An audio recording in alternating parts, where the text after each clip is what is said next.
In this video, I'll be covering the final few terminal operations, all of which return an optional. I have average listed first. This operation is only available on the primitive streams, namely int stream, long stream, and double stream. It returns a special optional type, optional double, which is a container for a double primitive. There's also find any and find first, which are used in combination with a filter to get a single element back from the stream. Max and min are somewhat self-explanatory.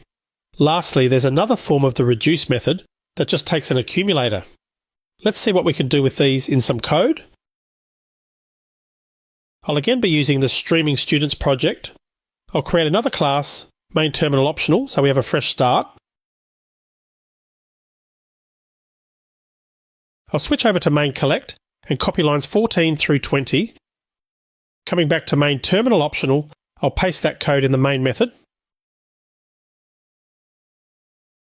After this, I'll start with a local variable called minAge and set that to 21. I'll start a stream using my students list. I'll filter by testing if students' current age is less than or equal to the minimum age. Next, I'll use the terminal operation find any. It doesn't take any arguments. At this point, I have an optional result. I can chain methods on optional, so I'll invoke if present or else. This takes two parameters. The first is what gets executed if the resulting stream had at least one value. The second parameter gets executed if the stream is empty. In the first instance, I'll print the student ID, the country code, and the student age of the one student that gets returned. Otherwise, I'll print out that there wasn't any student records found for anyone under that min age. You can see that I don't have to assign anything to local variables or check for nulls. I can print information from what looks like a seamless pipeline of code. If I run this, I'll usually get a student ID with the country code and age. If I run it multiple times, I'll get different data each time. The find any method returns any student on this stream. It's not guaranteed to be the first student found in the stream's processing order. If you need the first in the stream order, you should use the find first method instead.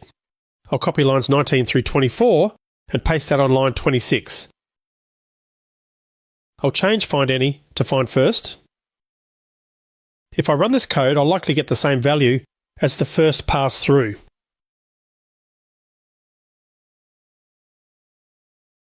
Again, you can't count on find any to always return the first stream element, so if you absolutely need the first instance, make sure you use find first. I'll make a copy of that last bit of code, so lines 26 through 31, and paste it on line 33. Let's now say I want the youngest student, so I'll add a sorted intermediate operation before the find first. Because my student class doesn't implement comparable, I need to pass a comparator. I'll do that with comparator.comparing using the student getAge method reference. This code will run, and in my case, I'll get the youngest student rather than the student with the lowest student ID who's under 21. IntelliJ has something to say about this code, which is why it's highlighted, so let me review that. This pop-up tells me that this code, the find first operation, can be replaced with min. I'll choose to replace that with min. I want to insert a new line before that min operation. It's a little easier to see now that both the sorted and find first operations aren't in this stream pipeline anymore. Instead, sorted has been removed and find first has been replaced with this single terminal operation that takes a comparator, like sorted did. The min and max operations always require a comparator, running this. I get the same behaviour, but you can see why this is a better alternative. It's much easier to understand the intention of the stream pipeline. I'll copy that last segment code, lines 34 to 39, and paste a copy on line 41. This time, I want to get the oldest student who is less than 21, so I can replace min with max. Running that code, I should get a student from my group who's closer to 21, or who is exactly 21.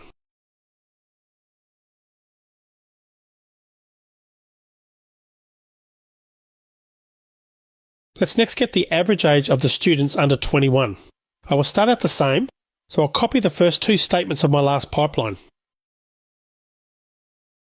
This time, I want to map to an int stream using age, so I'll add a map to int operation. I'll pass the method reference student getAge. Because I now have an int stream, I can use the average terminal operation. That operation returns an optional double which has the same methods on it as an optional, so I can still use if present or else. I'll print the average under 21 there, with the value formatting that to 2 decimals. Otherwise I'll print that I didn't find anyone under 21. Running that code, I can see I get a decimal value back and that the average age is usually somewhere between 20 and 21. The last terminal operation I want to show you is a different form of the reduce operation. This is a single parameter version that returns an optional. I will use it to give me the countries of the under 21 population in a single comma delimited list. I'll start out the same stream from students and filtering by age less than or equal to the min age, so I'll copy the first 2 statements of my previous pipeline. I'll chain map to that to extract the country code. I've said I want a distinct list, so I'll add distinct. I'll execute the reduce method that takes one parameter, a binary operator. A binary operator function takes 2 parameters of the same type. In this case, it's the type from the stream, so a string. This method accumulates a value in memory using the function I specify here. I'll use string.join to join countries by a comma. If something comes back meaning optional has a value, I'll print it. Otherwise I'll print none found. Let me run this. I get the relevant country codes printed out in a comma delimited list. If I run this several times, my country codes will change. What happens if I make the min age 17 instead of 21 up on line 19? I'll go and change that. I shouldn't ever get students that match this criteria, so all the or else functions will get called for all of these pipeline operations. If I make that 18 next, I should be able to test both scenarios if I run this code multiple times.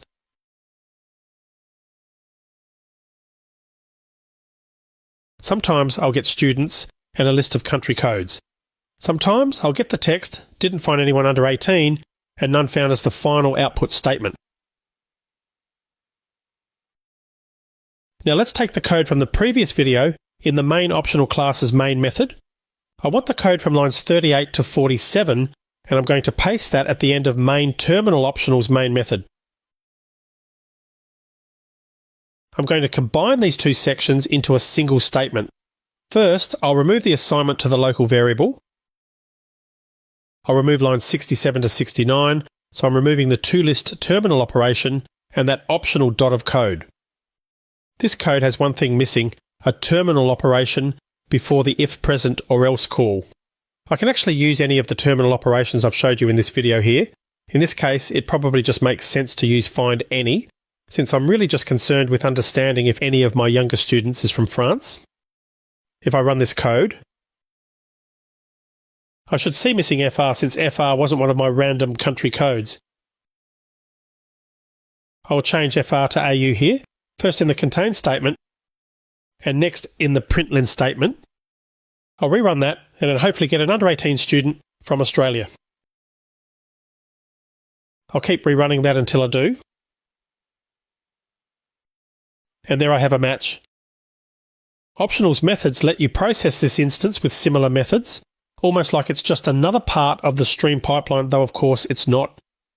Okay, so those were the last few terminal operations and how to use them with the optional type. In the next video, I'll cover a couple more intermediate operations which I think you'll enjoy. So let's get going.